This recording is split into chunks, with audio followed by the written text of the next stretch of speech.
बिहार में जो अभी बहार है, घर से निकलने के बाद लोग घर नहीं पहुंच रहे हैं। यही तो बहार है। पुलिस बालू और दारू में लगे हुए हैं।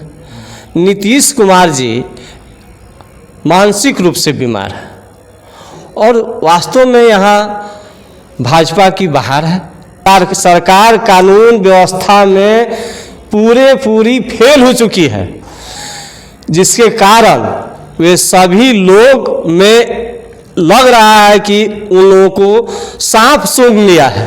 नहीं है, कुछ भाजपा के कुछ सरकारी तंत्र के लोग जो हैं वो अपने हिसाब से चला रहे हैं।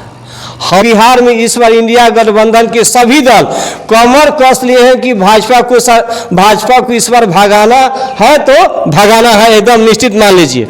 बिहार की स्थिति वो हो गई है, कानून व्यवस्था की वो स्थिति हो गई है कि लोग आज के समय में वो घर से निकल करके फिर घर आ जाए, ये कहना मुश्किल हो गया भाई। नमस्कार, मैं विनय कुशवाहा, आप देख रहे हैं ए न्यूज़ बिहार।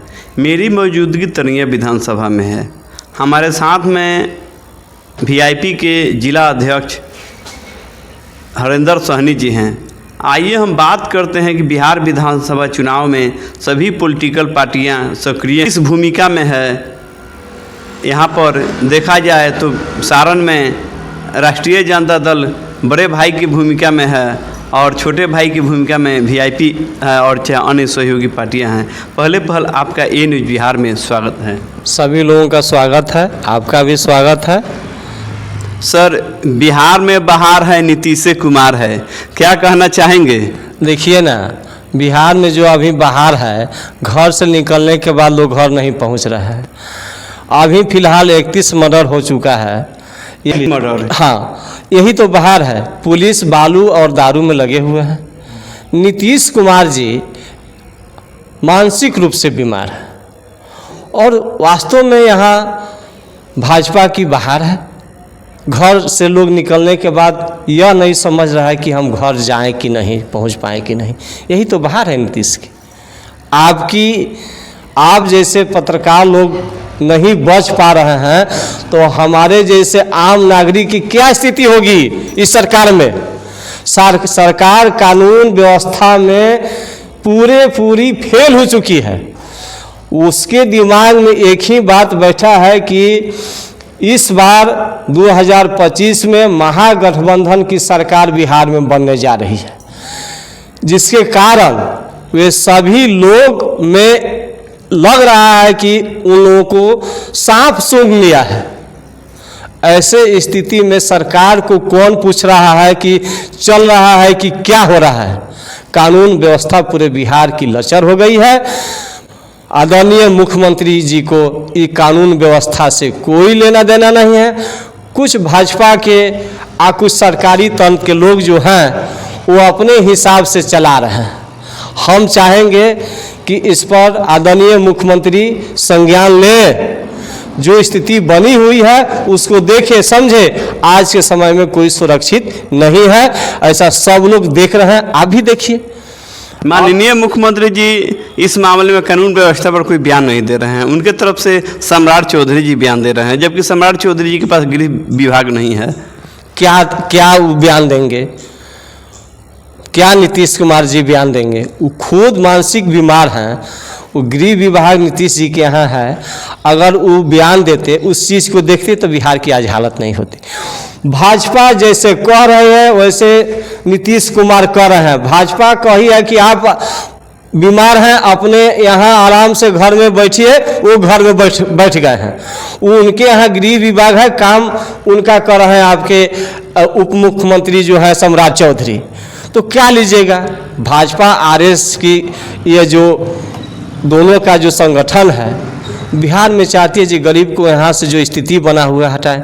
अभी जो इलेक्शन कमीशन जो काम कर रहा है मतदाता पुनर्निरीक्षण पर, अभी आप देखे रहे होंगे, पूरे आप जिला घूम रहे हैं, बिहार की भी जानकारी रखते होंगे कि क्या स्थिति बनी है। यहाँ पर मतदाता सूची में पाकिस्तान, बांग्लादेश और म्यांमार के भी लोगों का नाम आया है क्या?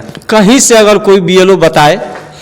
हम लोग तो आज ही हमने करीब तरैया प्रखंड के कम से कम 12 से 14 बीएलओ से हमने फ़ोन पर संपर्क किया कि मास्टर साहब क्या स्थिति है मतदाता सूची पुनरीक्षण कितना अपलोड किए, तो कोई बोल रहा है कि 60% हुआ है, कोई 50% बोल रहा है, कोई कह रहा है कि नहीं हम 65-70 पहुंचा दिए हैं। हमने बोला कि कौन सा कागज़ ले रहे हैं, अब तो कागज़ की कोई ज़रूरत नहीं है, हम लोग इससे पहले हम लोग उसको ऑनलाइन एंट्री करते हैं। हमने मास्टर साहब आप ऑनलाइन एंट्री करते हैं, कल होकर के उसकी दस्तावेज की मांग होगी तो फिर आप क्या कीजिएगा? अब तो हम क्या करेंगे, हम चुप हो जाएंगे। हम जो चुप हो जाएंगे तो नाम कट जाएगा सब लोगों का। भाजपा यही चाहती है। तो पूरे बिहार में गरीब लोगों का, शोषित पीड़ित दलित अति पिछड़ा, जो पढ़े लिखे समाज के लोग नहीं है, जिनको मात्र एक आधार कार्ड है, राशन कार्ड है, इसको वो मान ही नहीं रहा है, सब लोगों का नाम कटेगा। भाजपा यही चाहती है, इसलिए कि वो जान चुकी है कि बिहार में इस बार इंडिया महागठबंधन की सरकार बन रही है। अगर हर बूथ पर आपको 100, 150, 200 वोट अगर नुकसान पहुंचा दे तो एक विधानसभा में 30, 28, 25 हज़ार वोट का नुकसान हो जाएगा। इसी में आप वो समझ रहा है कि हम जीत जाएंगे, लेकिन बिहार में इस बार इंडिया गठबंधन के सभी दल कमर कस लिए हैं कि भाजपा को इस बार भगाना है तो भगाना है, एकदम निश्चित मान लीजिए। बिहार खास करके सारण जिला में 10 विधानसभा है, 200 विधानसभा इस बार इंडिया गठबंधन की जीत सुनिश्चित है। आप अति पिछड़ा समुदाय से आते हैं, आपके पार्टी का बेस वोट अति पिछड़ा है और बिहार में पलायन बहुत बड़ी समस्या है। आखिर पलायन के कारण लोग यहाँ पर नहीं हैं, उन लोगों का मतदाता सूची में नाम की क्या स्थिति रहेगा और उससे किसको नुकसान होगा, किस पार्टी को उसका फायदा होगा, किसको नुकसान होगा? देखिए, निषादों का नियर अबाउट 12% वोट है, यह बेस वोट है और वीआईपी पार्टी में सभी वर्ग के लोग, अति पिछड़ा हो, दलित हो, महादलित हो, अल्पसंख्यक हो, सभी वर्गों के लोगों की पार्टी है और खास करके वीआईपी की तरफ सब लोग देख रहे हैं। और इस बार वीआईपी पार्टी जहाँ रहेगी वहाँ सरकार बनना तय है। और यहाँ पर अभी जो स्थिति बना हुआ है कि मोटा मोटी बिहार की आंकड़ा है, सरकार की आंकड़ा है कि 4 लाख से अधिक लोग बिहार के बाहर जाकर के अपने रोजी रोजगार के लिए काम कर रहे हैं। आज उनका भी फार्म जमा हो रहा है और ऑनलाइन हो रहा है। हमने पूछा कि बीएलओ साहब एक बात बताइए, आप जो बाहर हैं उनका फॉर्म पर दस्तखत कौन कर रहा है? वो स्पष्ट बोले, मित्र हैं हमारे, स्पष्ट बोले कि क्या कहें हम लोग खुद उनका नाम लिख करके ऑनलाइन कर रहे हैं। ऐसा सुनना 10-12 बीएलओ से बात किए, जिसमें 2 बीएलओ कहा कि हमको बुखार लग गया है सर। हम लोग की वो स्थिति बना है कि रात को नींद नहीं आ रहा है कि कल सुबह बीडीओ साहब पूछेंगे कि डीसीएलआर साहब पूछेंगे कि डीएम साहब पूछेंगे, कब किनका फोन आ जाता है। हम लोग इतना केवल एक ही बात पूछा है, कितना अपलोड हुआ। अरे कैसे अपलोड होगा? हम लोग कोई मशीन है, फार्म जनरेट लोगों को तक देना पहुंचाता नहीं देना है फार्म, अपने से दस्तखत करो, अपने से जमा करो।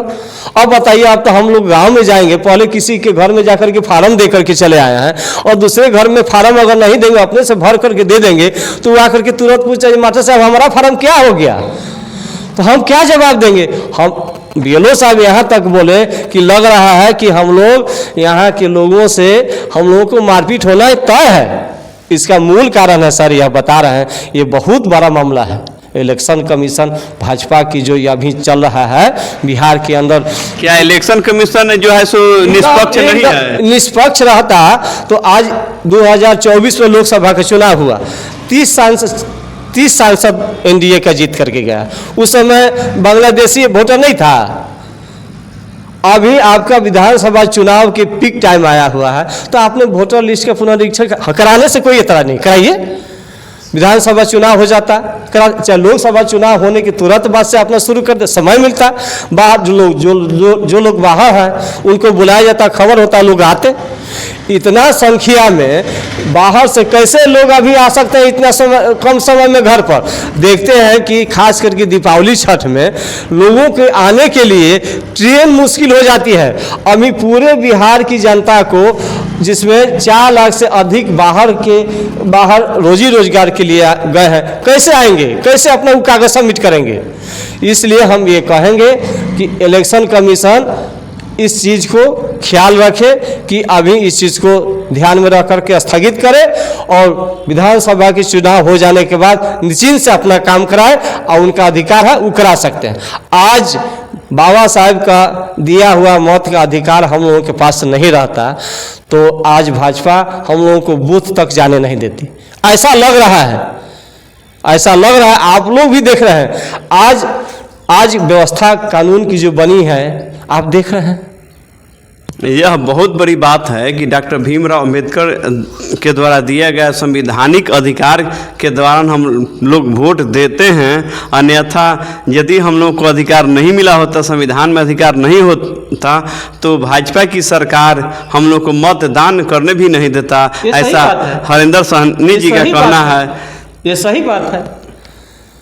अगर यही चीज़ हम पूछ रहे हैं कि आपने 30 सीट जीत करके गए, उस समय कुछ नहीं था, अभी आपका सर्वे बता रहा है कि इस बार बिहार में भाजपा की सरकार नहीं बनेगी, इस बार इंडिया महागठबंधन की सरकार बनेगी।